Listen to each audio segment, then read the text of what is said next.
All right, let's do this. Peanut, if you're staying in the room, no talking.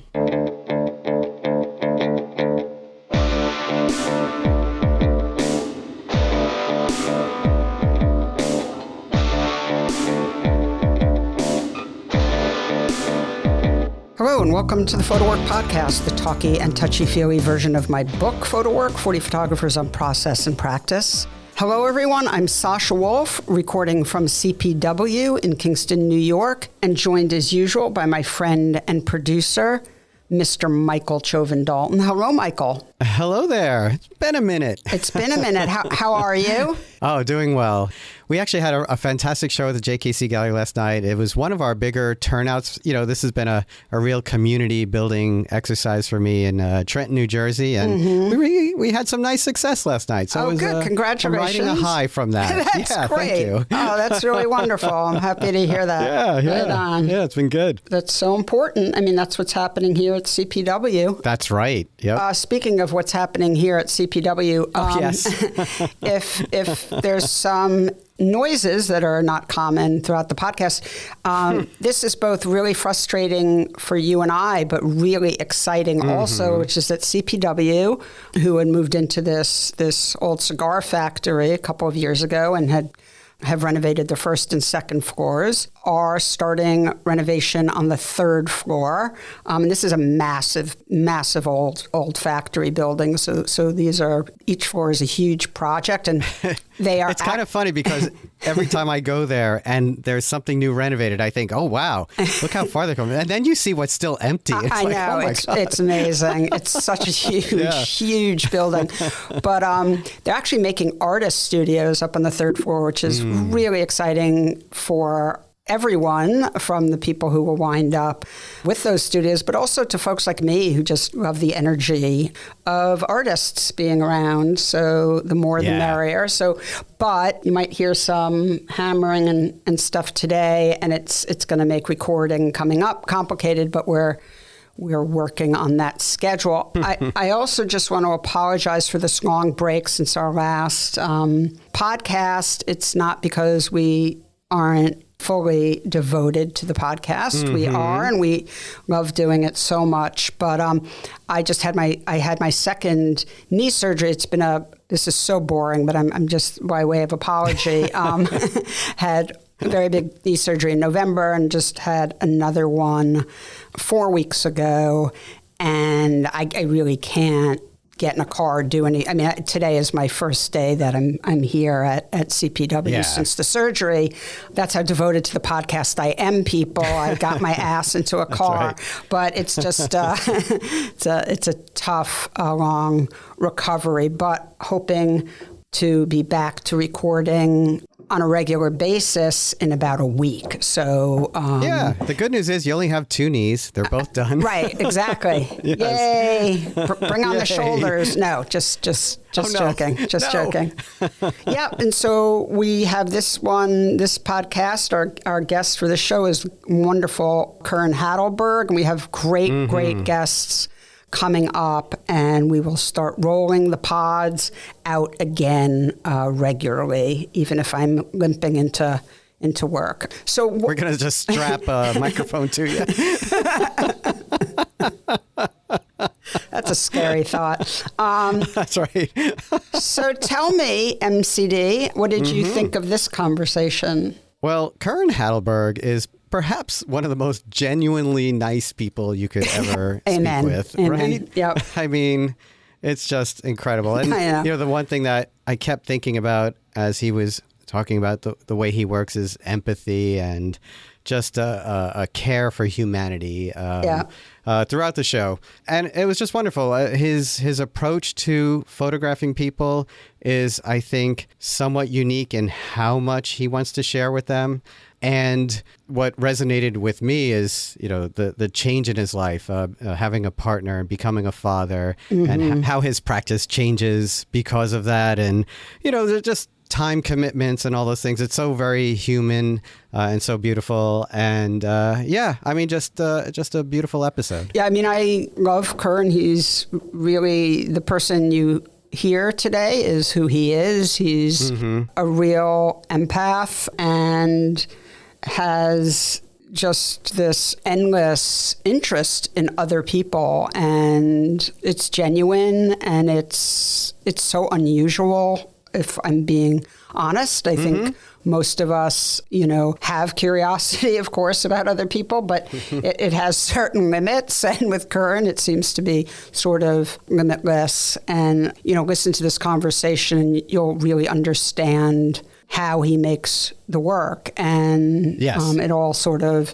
comes together in a way that's just very beautiful, very moving, and sort of seems inevitable ultimately, I think. Yeah, absolutely. And also a little more maybe nuts and bolts, how one body of work turns into another body of work. Right. How River's Dream leads to Blood Green. Right. Yeah. You're talking about 2 bodies of work and 2 books. Blood Green. Exactly. Yeah, came out fairly recently. And that's sort of the anchor to today's conversation. So just 2 things before we go. The PhotoWork Senior Fellowship applications close on March 16th. So get those in if you have not done so. You can find out more information at photowork.foundation. And also just an appeal. At the end of every episode, I ask you to give us the 5-star review if you think we so deserve it. But if you could really rate and review the show on either Apple or Spotify, that would really, really help us out. So, yes. Right, exactly. Well, without further ado, why don't we get to it? Michael, if you don't mind, please take it away. My pleasure. And here is your conversation with Curran Hatleberg.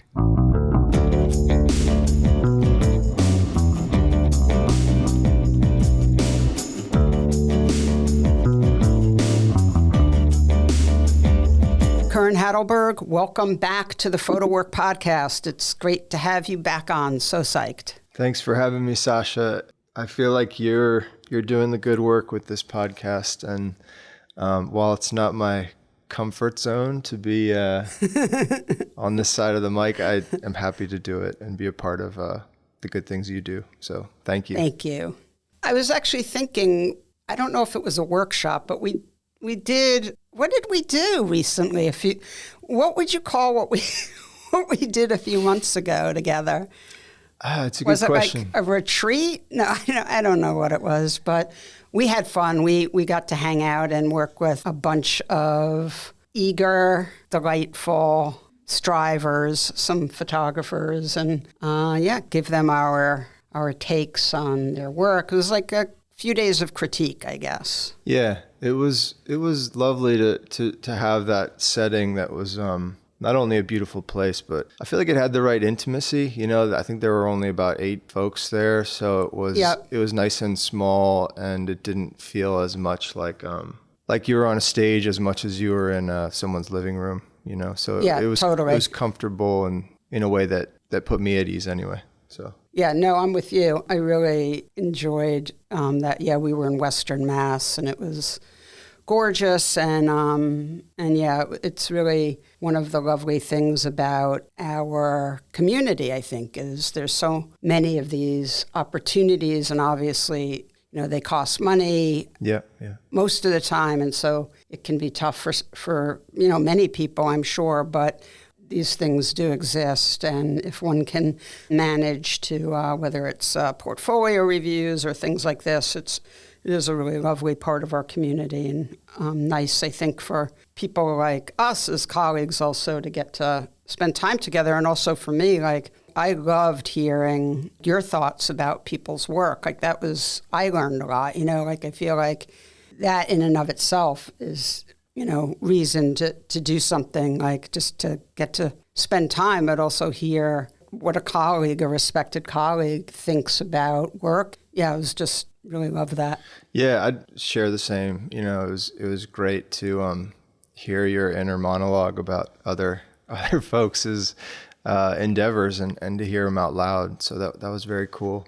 I mean, it was also just nice to touch base with community. I feel like maybe a lot of photographers, I don't want to speak for anyone else, but I feel like a lot of photographers are drawn to the practice because we're kind of lone wolves, and so much of what we do exists as a kind of solo pursuit, Definitely. And you put these things out, or you have a show or whatever happens with your work, and you don't always know how it's landing, or if it's just like getting spit out into the ether. Like, you don't know what people think about it generally. So it's cool to be in a room where you have a sounding board to share ideas and exchange thoughts and just kind of get that feedback loop going. So that was cool for me. Do you feel like, I'm not in the city anymore full time. Right. I'm upstate, as most people who listen to the podcast know.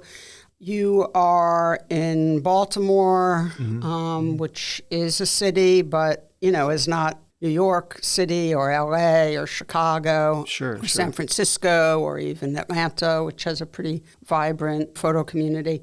I mean, do you feel like between, maybe not being in a major city, but also like the demise of the photo gallery, because there's so few photo galleries in the United States now. I can't speak to other countries. I really just don't know. But, I know that since I got into this world about 23 years ago, I think it was, there are less photo galleries by far than there were. I mean, it's sort of mind-boggling. I don't even know if a photo-only gallery has opened in New York in the past 15 years or 12 years maybe. Do you feel that? Does that have an impact on you as far as, what you were saying about feedback? And because I know when I first started and there were more photo galleries, it did feel more alive and vibrant in that way as far as gatherings and hearing people's thoughts about work that was being made, like current work and, work that was on everyone's mind. Yeah. What do you think? I feel like it's difficult to know and how to answer properly, because so much of that community-based vibrance that you were talking about seems to stem from the electricity of New York. You know what I mean? Like, it's such a... Yeah. There's such a swell... It's almost like a glut of excitement and engagement, and it's such a hyper-social environment that I feel like it's easy to meet really incredible, talented people in the photography community just by nature of living in a place like that. Yeah, for sure. So it's almost like a cheat code or something, like, or a fast track to community is to like live in a place like New York, where there are, a number of photography galleries. So I think a lot of that's New York maybe, but then also so much of my, I guess the backbone of my community all stems from grad school. I think those are still like the kind of essential pieces of the puzzle for me in terms of conversation about photography. And you went to Yale. So tell me about, we're not doing a sort of bio like we do because you've been on the show before, and we'll direct people to that because there's so many other things I want to talk to you about. I mean, just say that sort of the occasion of dragging you on today is the publication of your new book, Blood Green, which is what we'll spend a lot of time talking about. But tell me about your Yale community. Those are still the people you check in with the most? And I think so, on a certain level. Yeah. I mean, like, there's something to be said about, like, the longevity, like a lot of those relationships, we've all been pursuing a similar, how do I say it? I guess we've all been pursuing, like, this artistic goal, together for the longest. So, like, there's something about the ease in which we can talk about it, and there must be a lot of trust, right? Yeah, absolutely. I mean, trust. I don't really show my work to almost anybody, like, for better or worse. Like, I keep the lid on the pot while I'm in the middle of making something. And pretty much the few exceptions aside from Cindy are people that I know from grad school. So definitely there's a trust there that comes from that long-term relationship, that give and take. But then the other kind of component of community for me has always come from books, like somebody, it's the thing I love about books is like their democratic nature, their ease of access for the most part to hold it in your hands. And it doesn't feel like a stretch or strange to reach out to somebody who you don't know, but appreciate what they do because you've seen a book that they've made. Totally. So a lot of friendships have come about from that. And then lastly, you know, like, or not lastly, but third, like spoke on the wheel, I feel like is from Higher Pictures. You know, so many of the artists that the gallery works with, I've gotten to know over the years, and it's the same thing, you know. So there's all this cross-pollination in the photography world based on those three outlets, I think, for me anyway. And let me just clarify for folks that you mentioned Cindy. Cindy is your partner, who is a phenomenal artist, a painter, and really quite incredible. And Higher Pictures is a gallery that represents you. They're in New York City, in Brooklyn, and you've had I guess you've probably been with them now for a little over 10 years or something. Yeah, I think you're right. It's hard to imagine 10 years goes by like that, but I think that's right, 10 years. Well, your first show was 2016 there, so... Yeah.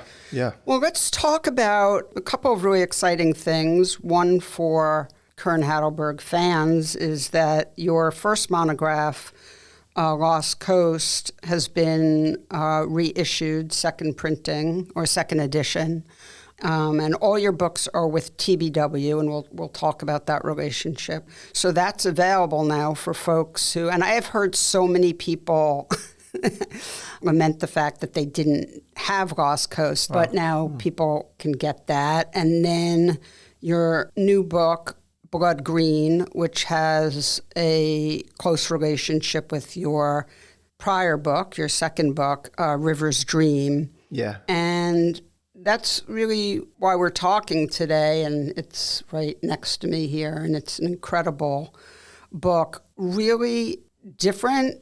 I mean, very much a continuation of River's Dream. It feels like some sort of coda to River's Dream, but also surprisingly different in many ways. It's hard to get too into minutia because this is audio and folks won't be able to see what we're talking about. But I'm going to do a little bit of that today, and people can see the photographs that I mention on the website once the episode comes out. But why don't you first just sort of set up for people what the three books that you've published are about, or what they are. Well, you can answer that however you want. Just briefly give people a sense of that, and then, I really, like I said, really want to get into the new book. Yeah, Lost Coast came about because I found myself teaching at a community college in Eureka, California, and I was just kind of really stupefied by the place. You know, it's a small town, has some of the characteristics of industrial decline, but then against that, the backdrop are these kind of like otherworldly, exceedingly beautiful old growth redwoods and kind of towering cliffs that fall into the Pacific. And it's just a really incredible place, a place that still remains completely mysterious to me.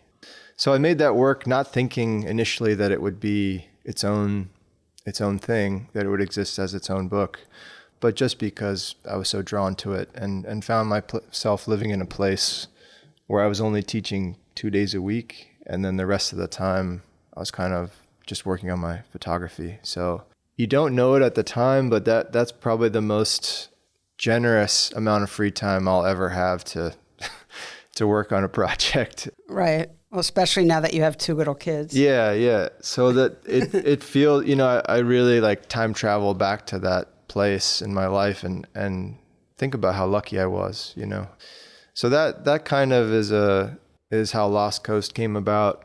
So the second book that you were mentioning is River's Dream, and that is a kind of investigation of the southeastern part of the United States.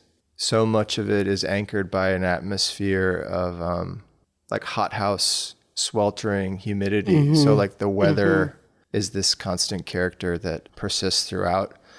And the last one that you mentioned, Blood Green, this newest one, to me is very much a kind of a twin to River Stream. It's to me they're kind of inseparable projects. largely because they were made over the same 10-year window of time when I was working on River's Dream. So it's almost like the path that wasn't taken. I feel like I heard someone or read somewhere, or I don't know, something about like Blood Green being almost like the B-roll, or I don't know. But when I got the book, I certainly, that wasn't my experience at all. I feel like it's like if you listen to music and, you pace it and edit the tracks one way, it could be very melancholy. And if you pace and edit another way, it could feel very jovial or upbeat, or like, I don't know if this is, be really interested in your thoughts. Like, I don't know if it's my state of mind. So River's Dream came out, like 4 years ago, or that years sounds ago? right. Yeah. I think 22 maybe was when it was. Yeah. So again, it could just be like my state of mind, but River's Dream was tough for me. I mean, I think it's an incredible book, but I definitely felt like it's tough. Like, it's not a particularly, well, for me, it feels claustrophobic and sort of anxiety inducing.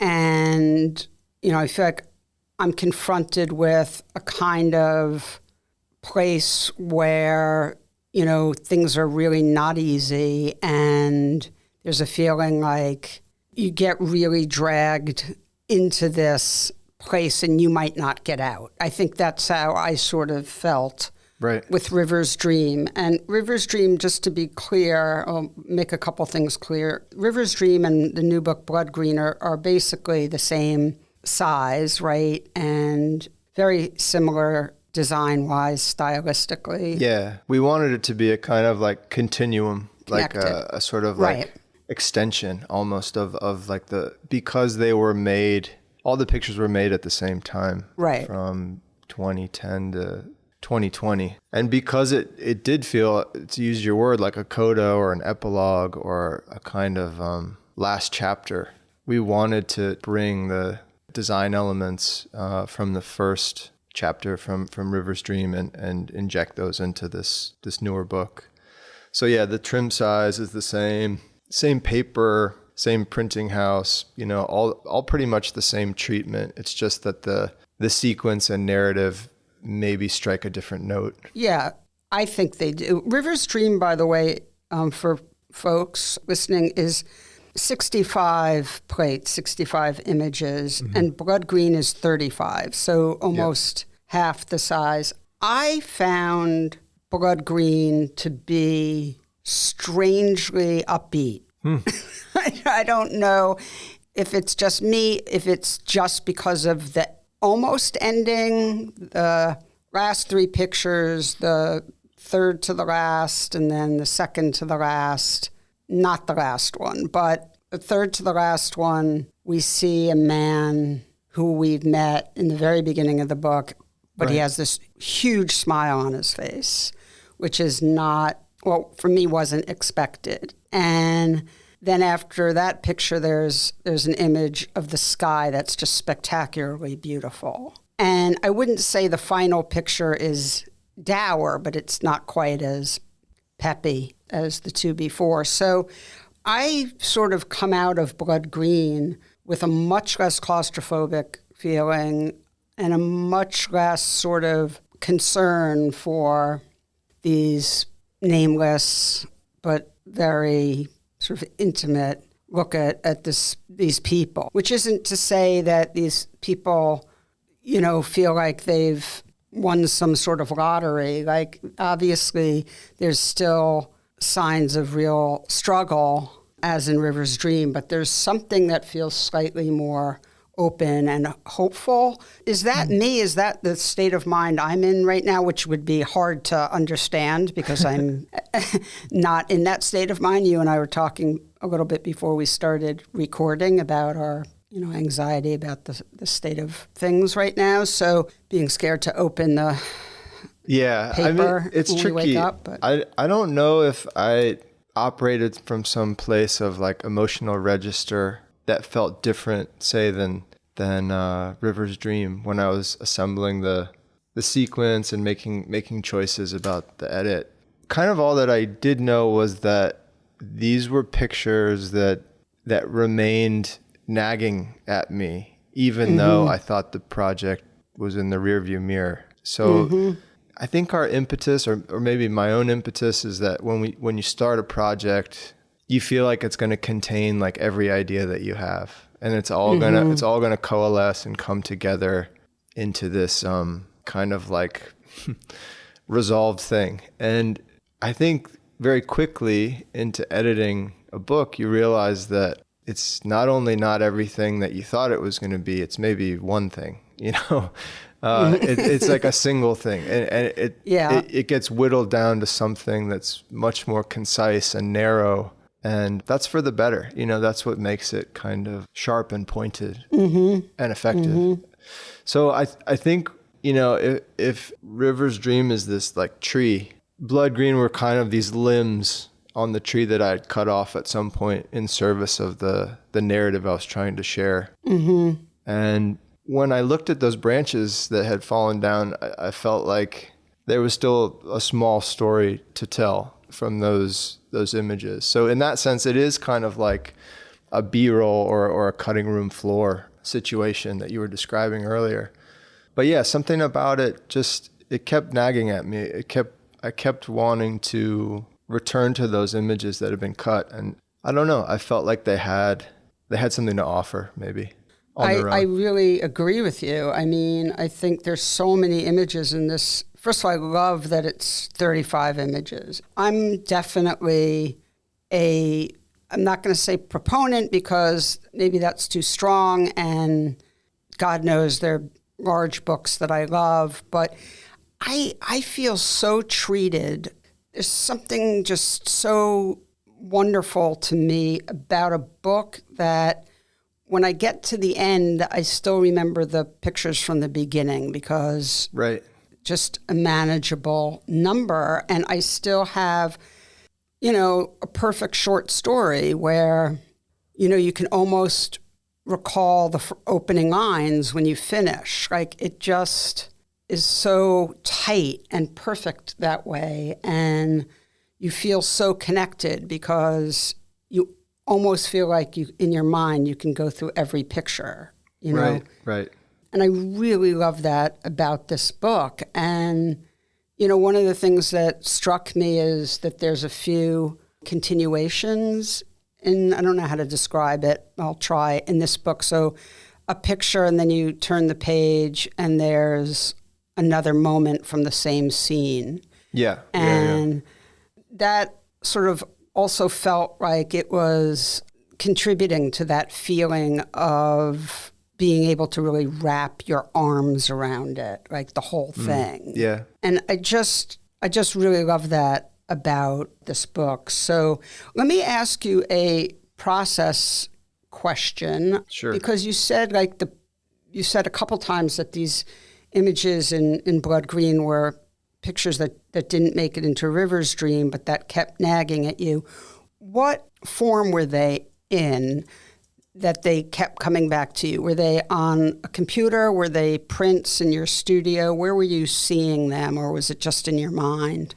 I think mostly, like primarily, I was seeing them in my head. You know, like if anyone's made a book before or worked on a sequence, you kind of know it inside and out. You've obsessed over it for so long that it's easy to call an image forth in your mind, you know, or not even call it forth. It's just there, even if you don't want it to be there. So I think a lot of times, you know, it's that thing when you wake up in the middle of the night or you're trying to fall asleep and something floats to the surface, and some of those pictures just kept doing that.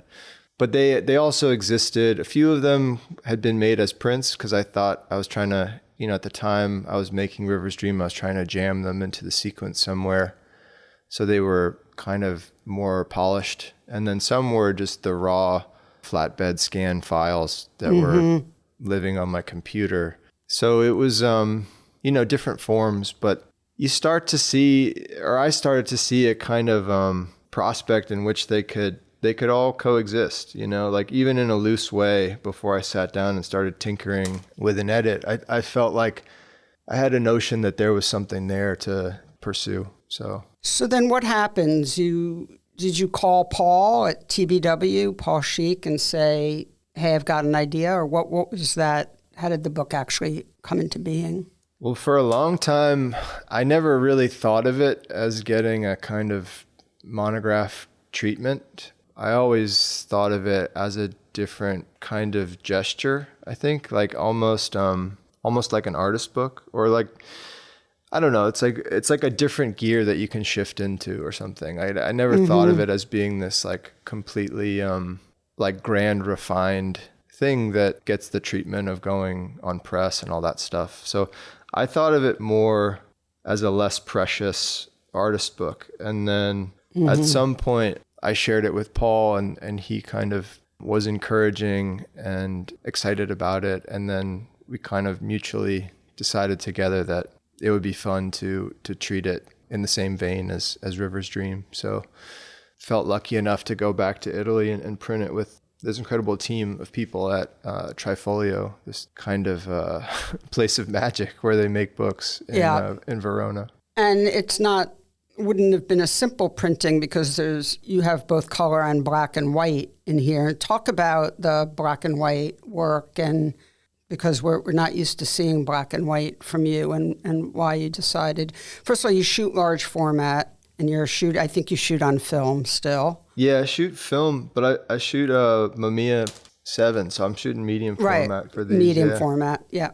Yeah, the black and white was that's kind of a new thing for me. It wasn't something that I set about intending to do. I mean, those are all color negatives that I made black and white. So the black and white was certainly an afterthought. So many times I feel like a picture doesn't work because it just doesn't have the proper impact. And it was funny how so many of the pictures weren't working in color, but I still felt had a kind of merit and kind of that they just felt worthwhile and important. So it just led me down the road of trying them in black and white. And for whatever reason, it seemed to work for me in the sequence of pictures. So the black and white thing was almost like stumbled upon just through trial and error and seeing how things would land.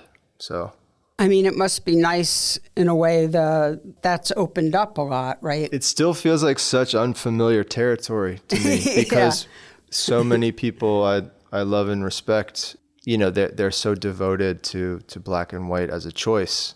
And in my case, it feels almost like haphazard or arbitrary that I landed on that decision. So it's interesting. It's all kind of fresh and unproven to me in some way. Well, I have to say, I'm sure you feel that way because you are so humble, genuinely. I know you to be genuinely like that in our last podcast that we did, and I asked you to go over your journey, you left out that you'd been in the Whitney Biennial in 2019, and I had to insert that into the intro. So I know the way you are, but I have to say, we're seeing so many books now and exhibitions that are combining black and white and color. It's a very, very popular decision and right now, and I think a lot of people feel really liberated by that. And I have to say, I think you've done it as good as, if not better than most people, where there's nothing jarring about it. It doesn't feel gimmicky. It just is totally seamless to the point where you almost don't even realize it's happening. And so I think that choice worked out really beautifully for you. So thank you, Sasha. I mean, it's certainly like one of those things that still feels a little strange, No, I'm sure. I still feel constantly kind of leveled by how little control I have over the work. In a way, it's like I am in the trenches making every last tiny detail accountable and that it should matter and these like micro choices the whole way. But on the other hand, I just feel like the work the work tells you what it wants. You know what I mean? Like I didn't set out choosing to make black and white pictures, but for whatever reason, for this particular project, I found myself printing black and white pictures. You know, it's strange how it happens, is all I'm trying to say. Mm-hmm.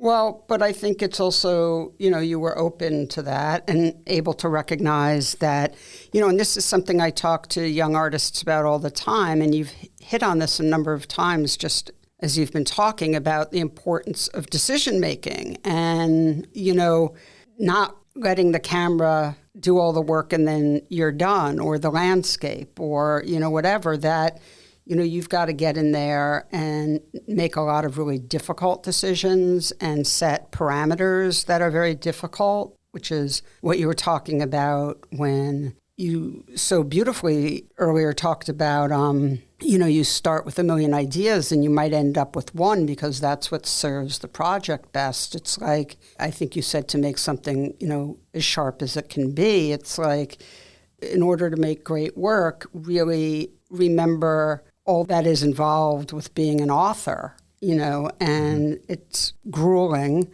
I'm sure, at times, but it's so important to make those decisions and to be sensitive to, and that means that if you're shooting in color, of course, and the color is not actually doing anything for the picture and might even be taking away from it, but you've still got some really interesting content or form in there, well, you know, you realized you had another choice, which is, you know, might sound obvious in some ways in retrospect, but of course is not obvious, you know, at all, especially you've devoted your artistic life to making color work. So I think it's a really important lesson.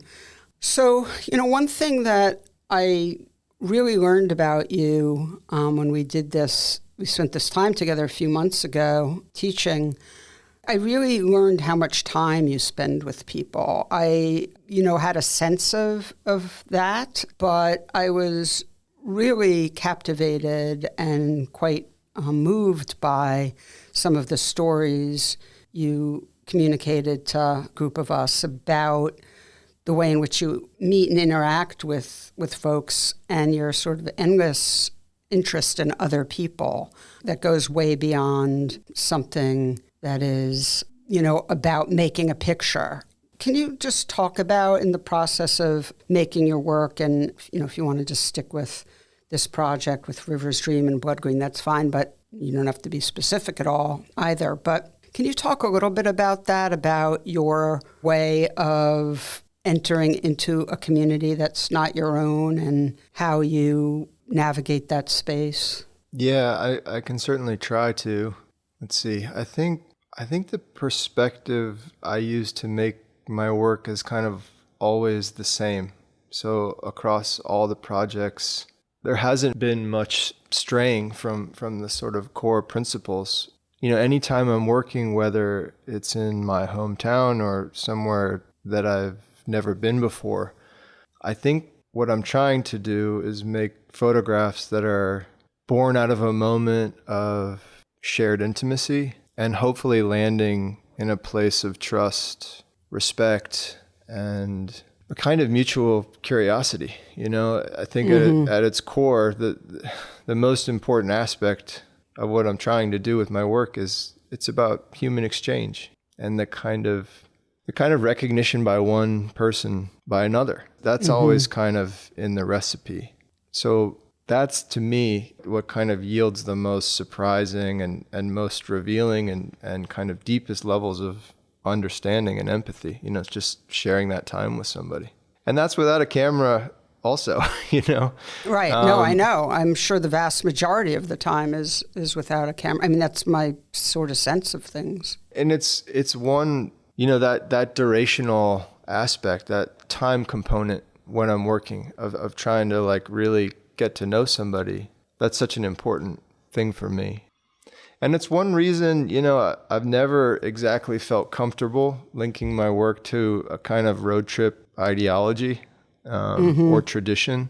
I've kind of always been slightly weary of that label because of the stories that are perpetuated by those traditions, you know, like rather than rather than a deep investment, oftentimes the work feels like the encounter is in the space of just a few minutes, you know? Right, absolutely. And I have nothing against that. So many incredible photographs and bodies of work have been built around that approach. But for me, it feels important, at least at this moment, to invest more time. This wasn't always the case. You know, when I first started, I think there was that thing where when I was photographing somebody, the interaction would last a few minutes, you know, or an hour.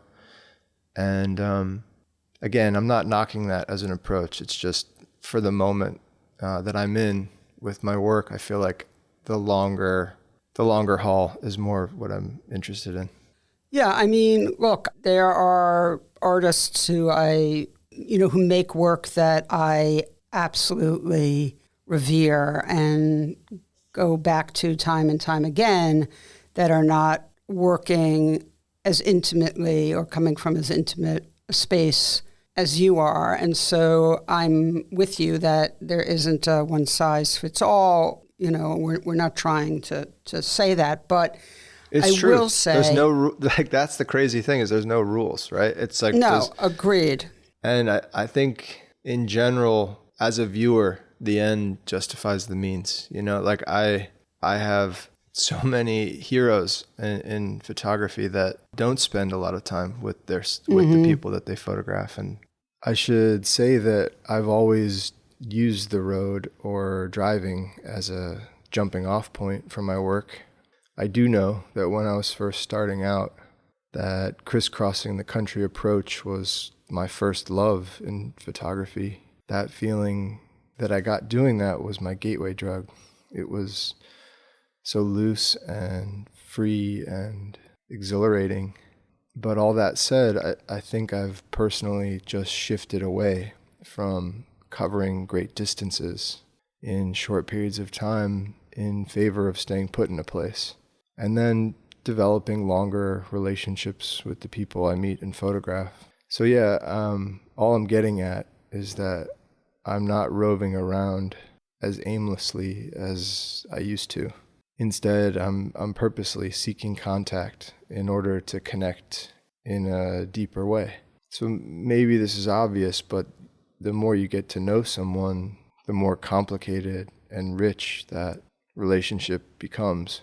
Things are revealed through conversation and experience, and over time, a kind of trust, intimacy, and vulnerability can develop. And maybe, no guarantees, but maybe it produces a kind of shared understanding that translates into the photograph. But again, this only happens by spending a lot of time together.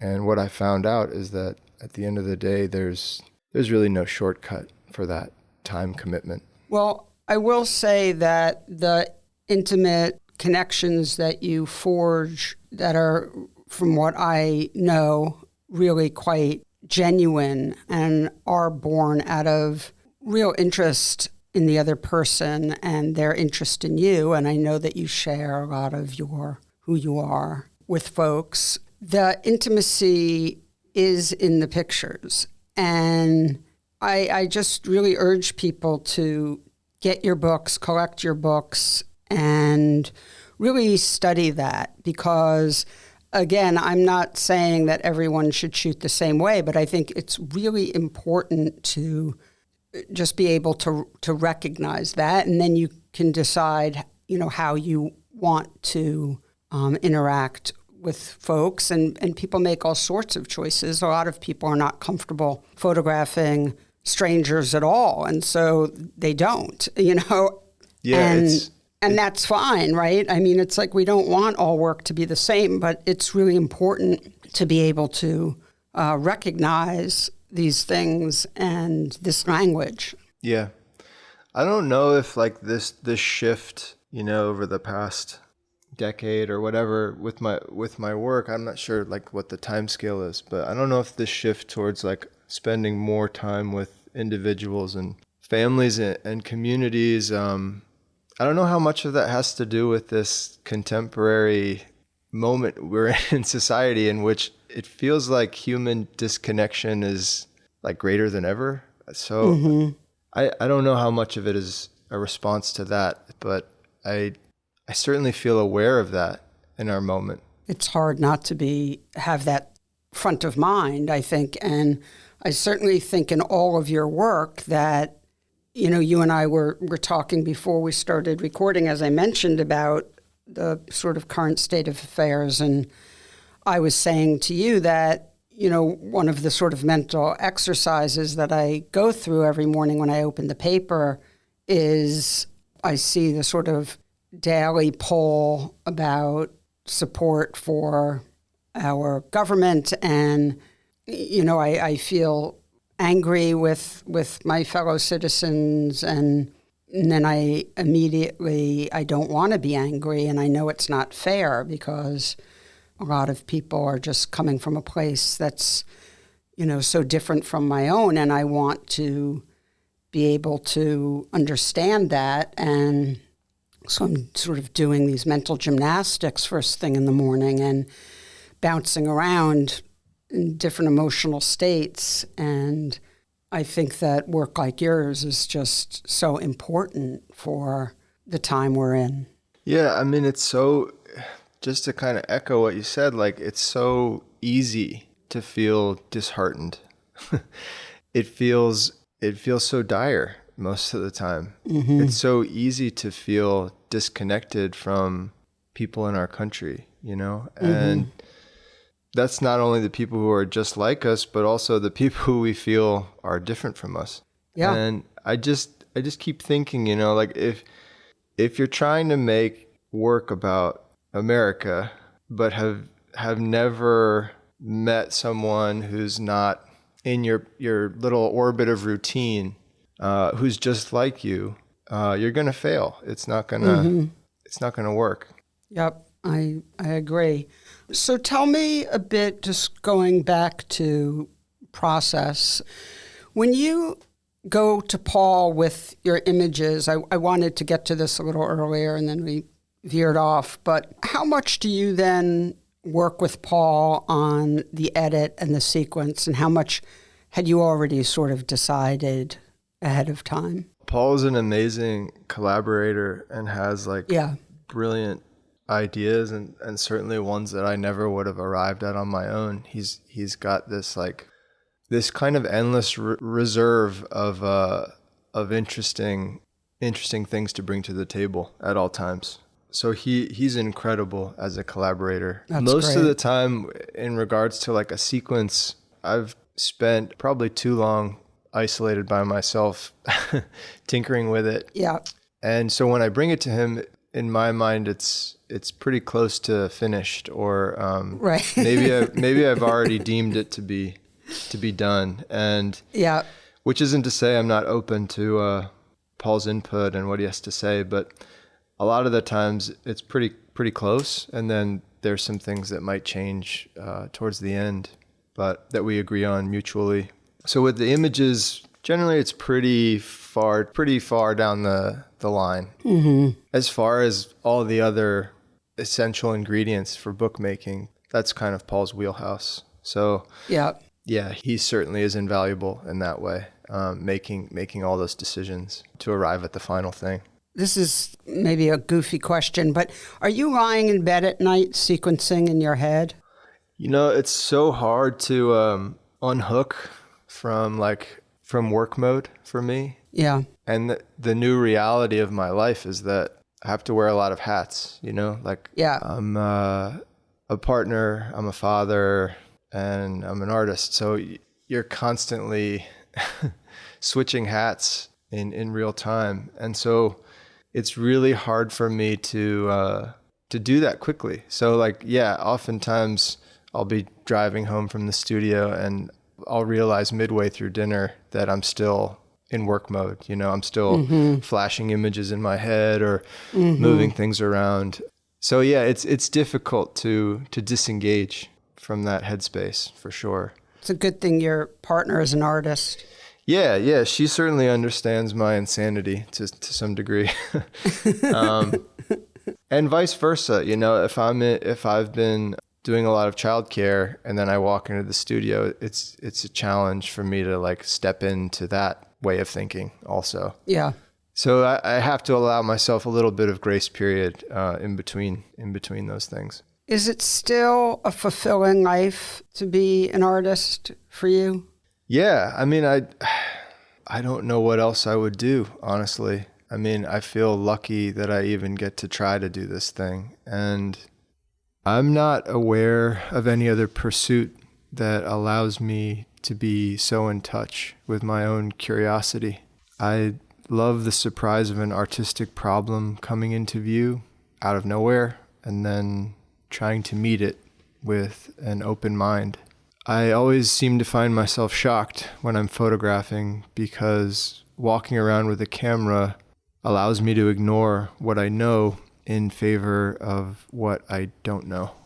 It's the thing that makes me feel alive a lot of the times, you know? It's certainly one of the things that gives me self-worth. And yeah, I think being an artist remains completely fulfilling. When you're making work, because you're I think of you as a very sort of emotionally in-tuned person, sort of, just to use current terms, like high emotional IQ.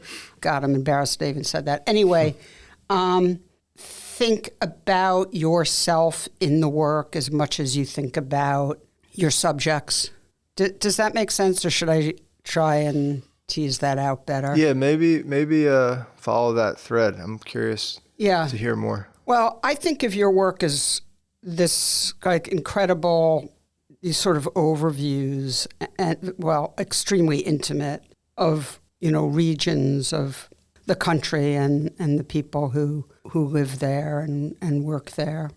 But I also think of your work as like any great, what I would call post-documentary work, very much, poetry, and which is to say that it is also very much about your inner life, that it feels very, very personal. And, that sort of connects back to what we were talking about as far as the way you work. But do you think about yourself in your work, either when you're making it or when you go back and look at the pictures you've made? I don't think I think about myself consciously. I do know that, I often think of this thing that someone mentioned in grad school. I couldn't even tell you who it was, but it kind of stuck with me. Just that the making of art is filtering the outside world through the inside one. Mm-hmm. So in that sense, I guess I think of myself as a kind of filter that absorbs the world. But when I'm working in the moment, I'm not theorizing or conceptualizing anything about myself. I'm just kind of in it, Mm-hmm. And what about when you see it afterwards, even if, a long time has gone by or whatever? Do you recognize who you were at that time in the work? Sometimes, but I don't know how much I might think about like a emotional state I might have been in, or mm-hmm. Mm-hmm. it might call back a kind of like, wow, that was a beautiful day, or like, wow, that was like an awful fucking day, mm-hmm. and those things mm-hmm. might surface, but that mm-hmm. I don't know how much that affects, choices being made, mm-hmm. At least in terms of like editing, as an example. Right. A friend of mine told me that as photographers, we're only capable of making self-portraits, and mm-hmm. maybe there's some resonance. Yeah, that's sort of what I'm asking. There. Yeah. Mm-hmm. Yeah. I mean, how, in a sense, like I haven't really thought about it, but how can it not be, like. Right. I agree. Everything that you're seeing is passing through the myriad of experiences you've had, mm-hmm. the way that you walk through the world, mm-hmm. It informs Absolutely. Everything that you do. All the books you've read, all the movies you've seen, all the conversations, whether they're right there at the forefront or not, it's all that stuff is informing the choices that we make. So I had this quote written down in a notepad, and I looked at it the other day, and it seems like it fits right into what we're talking about, but I'm not sure if this is the correct pronunciation, but I know it's a French writer named Anaïs Nin, and it's a beautiful and beautiful thought. She said, "We don't see things as they are, we see them as we are." I guess you can't remove it. You can't remove the self. Well, I'm happy about that because I love who you are, and I think that that you out in the world with a camera has been a wonderful gift to those of us who look at photography. So thank you so much, Curran, and thanks for doing this again with me. I know it's like your least favorite thing to do, so I'm No.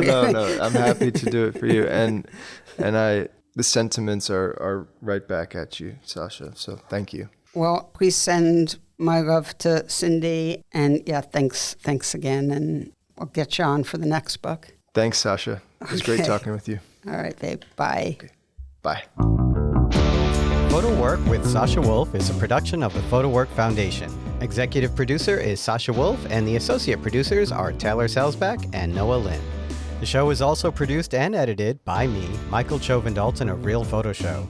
Music is by J. Walter Hawks. If you like the show and wish to find out more about the Foundation, please visit photowork.foundation and be sure to subscribe and review with all the stars on your listening platform.